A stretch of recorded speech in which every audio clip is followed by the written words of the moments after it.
In the early years of the 20th century, a landlord needed access to the garage of a property he owned.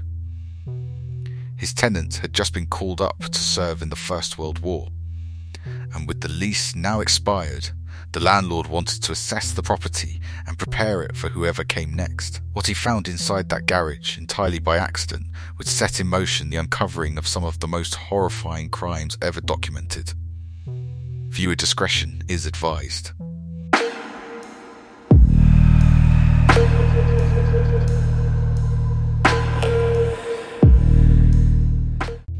In 1916, a landlord named Martin Krasinski pulled on his coat, stepped out of his home and made his way to a property he owned at 9 Kossuth Street in the district of Sinkota, just outside Budapest, Hungary. His tenant, a man named Bela Kiss, had been renting from him since the early 1900s, but Bela's lease had recently lapsed, not because he had chosen to leave, but because he had been conscripted into the Austro-Hungarian army in 1914.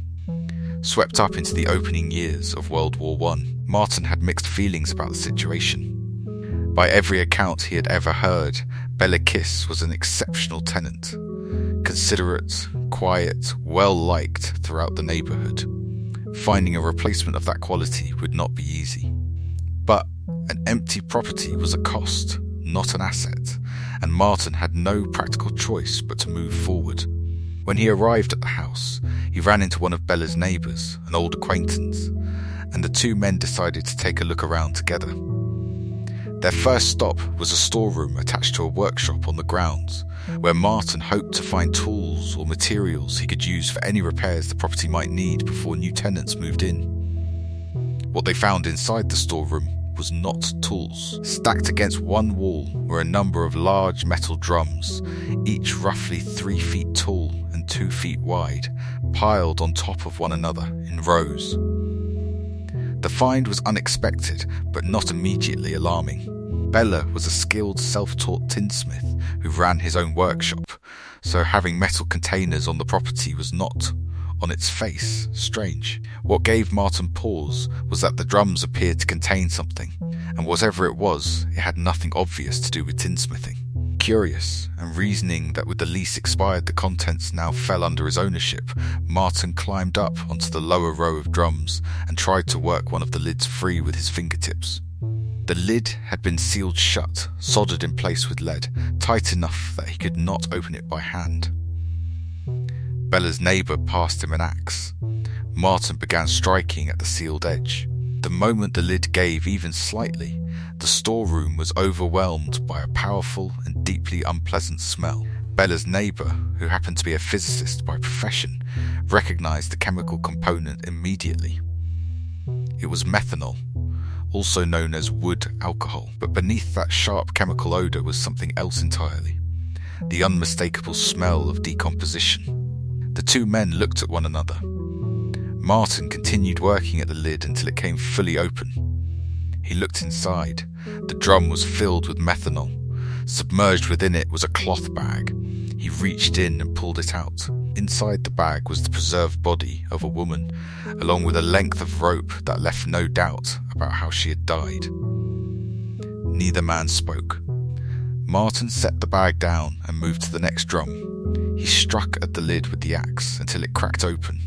A glimpse of blonde hair was all he needed to see. He dropped the axe, walked to a neighbour's house and called the police. The call brought Detective Charles Nagy to Cinkota along with a group of his most experienced colleagues.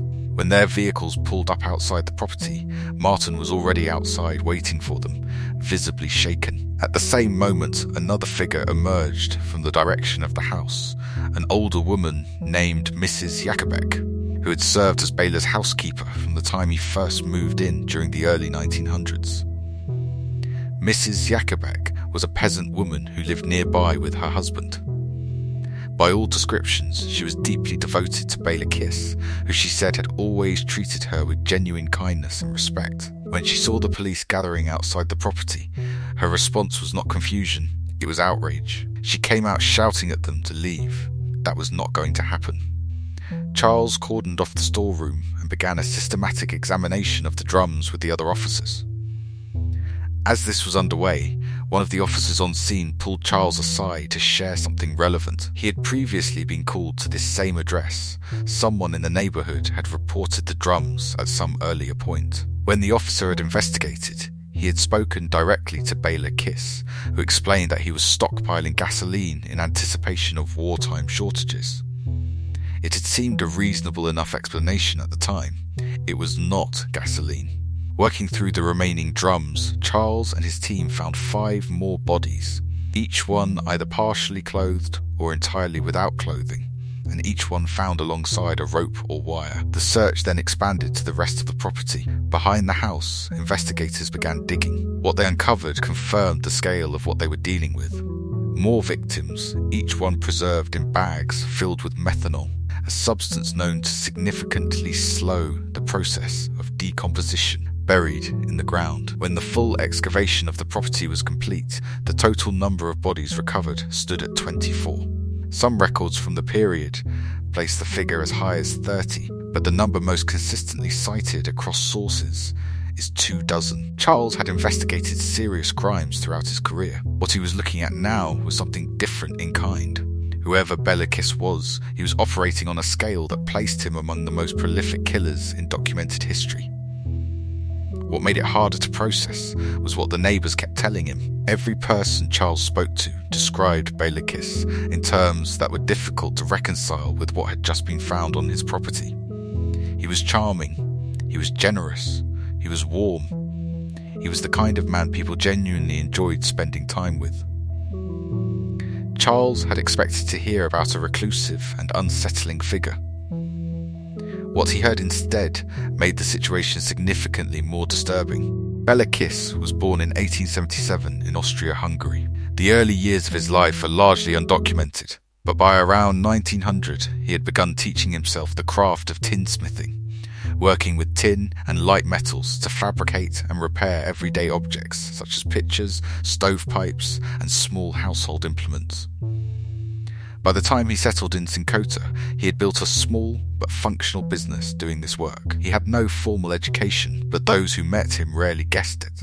He was widely described as articulate, well-read, and capable of engaging in substantive conversation on almost any subject with almost any person, from the least educated labourer to the most formally schooled professional. Beyond his intelligence and his craft, Baylor Kiss was considered one of the most physically attractive and socially desirable men in and around Budapest. He was tall, well-built and blonde, with bright blue eyes and a carefully maintained appearance. Women were drawn to him consistently and openly. Men, by more than one account, were envious of the attention he received. He was known throughout the area as an exceptional bachelor, someone who seemed to have everything. Charles understood that this exterior had concealed something that the people around Baylor had never been permitted to see. Somewhere behind the charm and the reputation, there was a different person entirely, and Charles suspected that Mrs. Jakubek, whatever she claimed, knew more than she was saying. Before pursuing that line further, Charles took an immediate practical step. He contacted the Austro-Hungarian army and requested that Baylor Kiss be located and detained without delay. The army began searching within the hour. The search ran into 2 immediate obstacles. The Austro-Hungarian military during World War I was a sprawling and poorly organised institution, spread across multiple active fronts simultaneously. Finding any single individual within it was difficult under the best circumstances. The second problem was the name itself. Baylor Kiss was among the most common names in Hungary, the rough equivalent of John Smith in an English-speaking country. There were hundreds, possibly thousands of men by that name in the army's records. While the military search was underway, Charles contacted the postal service and arranged for all mail addressed to Baylor Kiss at his Sinkota address to be redirected to the police. If Baylor had anyone on the outside capable of warning him that investigators were closing in, Charles intended to cut that line off. Then he sat Mrs. Jakubek down in the kitchen and began asking questions. The moment he approached her, she broke into a panic, begging him not to have her arrested, insisting she had done nothing wrong. Charles had not yet indicated any intention of arresting her, which made her reaction notable in itself. Once she had composed herself, she began to talk. Her account of Bela Kiss was consistent with everything the neighbours had said. She had worked for him since he was 23 years old.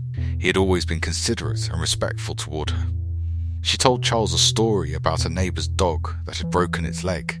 Bela had fashioned a splint for the animal and nursed it back to health himself. She was adamant that the man she had worked for could not be responsible for what had been found in the storeroom and the yard.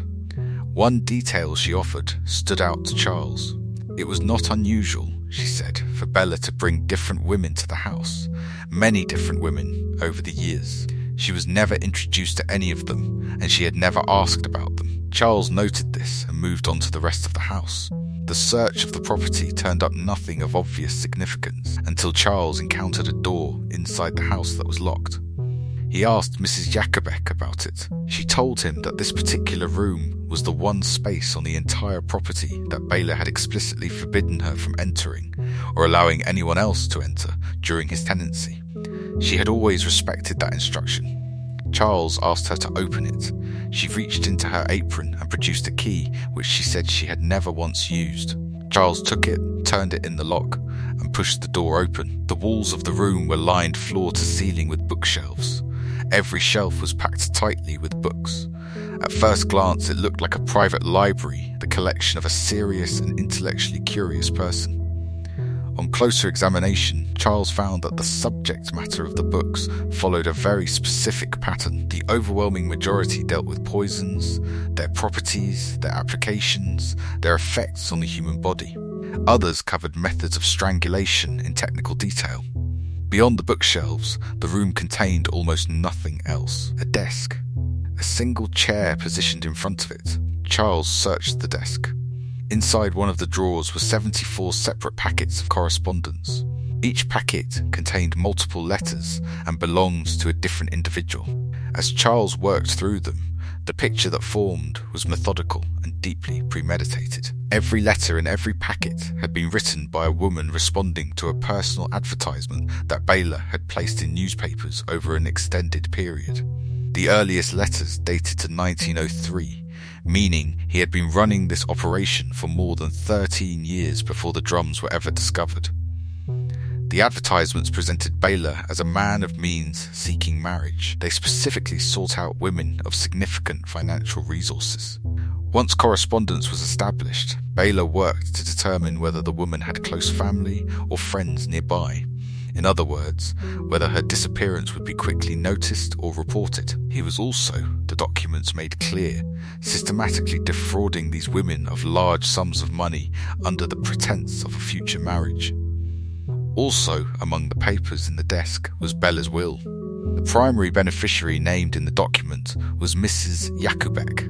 Charles brought this to her directly. He placed the will in front of her and accused her of concealing information about the murders in order to protect her inheritance. She denied it loudly and without hesitation. As Charles continued pressing her and observing her reactions over the course of subsequent interviews, he gradually concluded that her denials were genuine. Whatever Bela had done inside and around that house, Mrs. Jakobek had not been a part of it. He removed her from his list of persons of interest and moved forward. As the investigation expanded, the details that emerged became progressively more disturbing. Of the 24 victims recovered from the property, 23 were women. One was male, though no explanation for his presence among the others was ever established. All of them had died in the same way, by ligature around the neck, using rope or wire. What unsettled the detectives beyond even this was a detail found consistently across the victims. Each one bore puncture wounds on the neck, and each one appeared to have been drained of blood prior to being placed in the drums. It emerged during the investigation that Bela Kiss had a known interest in the occult and considered himself to have psychic abilities, something he had apparently even referenced in some of his personal advertisements. Combined with the neck wounds and the absence of blood, this detail generated significant public speculation about the nature of his practices. The process of identifying the victims relied on documents found throughout the house, including a photograph album that Bela had kept. 2 victims were identified through initials found on their clothing. One of them, identified by the letters KV stitched into her garments, was a woman named Catherine Varga. Her correspondence with Bela revealed that she had fallen deeply in love with him and had sold her successful dressmaking business in Budapest to be with him in Sincota. She had few close relationships and almost no one who would have immediately noticed her absence. She had been, by every measure, exactly the kind of person Bela had been selecting. Another victim was identified as Julian Pashak. A search of police records revealed that Julian had previously filed a civil lawsuit against Bela for fraudulently taking money from her under false promises of marriage. She had never appeared in court to pursue the case, and the matter had been dismissed. The reason she had not appeared was now clear. As news of the discovery spread across Hungary, families of women who had gone missing in the preceding years began coming forward. One woman told Charles that her daughter, Margaret Toth, had been working in Budapest when she responded to one of Bela's advertisements. A relationship developed, and Margaret introduced Bela to her mother. Bela used the introduction to extract money from Margaret's mother, promising marriage as security for the funds. When the marriage failed to materialize, Margaret's mother tracked Bela down and confronted him. He had a ready explanation. Margaret had become angry with him over a disagreement and had impulsively left for the United States. He had even produced a letter, apparently in Margaret's handwriting, saying as much. Charles determined what had actually happened. In 1906, while Margaret was at Bela's house, he had forced her to write a letter stating that he had rejected her and that she was leaving the country. Once the letter was written, he killed her, placed her body in a methanol-filled drum and mailed the letter to her mother. Police established through the recovered documents that Bela had received 174 responses to his marriage advertisements in total. He had entered into correspondence with 74 of them. Of those 74, at least 20 had come to Sincota to be with him. None of them left. The pressure to locate Belakis intensified as the full scope of his crimes became clearer, but the search kept running into dead ends. Reports circulated that he had either been killed somewhere on the front lines or taken prisoner during combat. Neither claim could be verified. The army's records were inconsistent, and the scale of the conflict made tracking any individual soldier extremely difficult. Then, on October 4th, 1916, Charles received 2 separate communications from a military hospital in Serbia. The first message stated that Belakis had been admitted to the facility the previous year and had died there from typhoid fever. The second message, received the same day, stated that Belakis was currently a patient at the facility and was under their care. Charles set out for Serbia immediately. When he arrived at the hospital, Austro-Hungarian military officials met him at the entrance. One of them extended his hand and congratulated Charles on finally capturing the man he had been hunting. It was the closest thing to relief Charles had felt since the investigation began. He was escorted to the room where Bela was said to be recovering. The man in the bed did not respond when Charles spoke to him. He did not move. He made no sound. Charles waited, then spoke again. Nothing. Charles stepped closer and placed a hand on the man's shoulder. When he pulled, the body rolled onto its back. The man was dead, and he was not Belakis. Someone had alerted Bela that a detective was coming.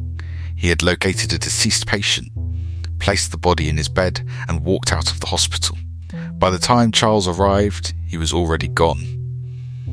It was the nearest Charles ever came to him. In the years that followed, reported sightings came in from multiple locations. In 1919, someone claimed to have seen Bela in Budapest.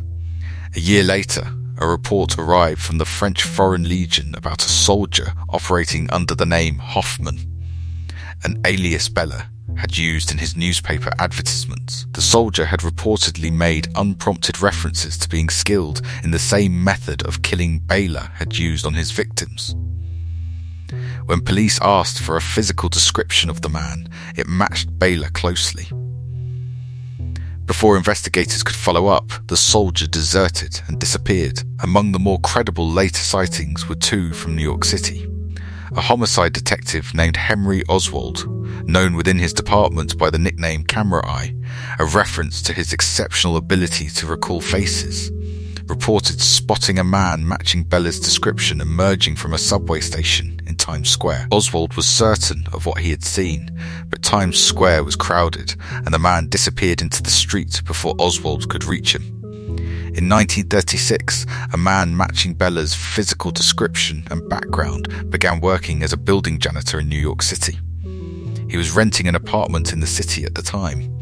By the time police arrived at the address, the apartment had been vacated. The man was never identified. Bela Kiss was never found. He was never tried. He was never imprisoned. He simply vanished as completely and as deliberately as the women he had chosen.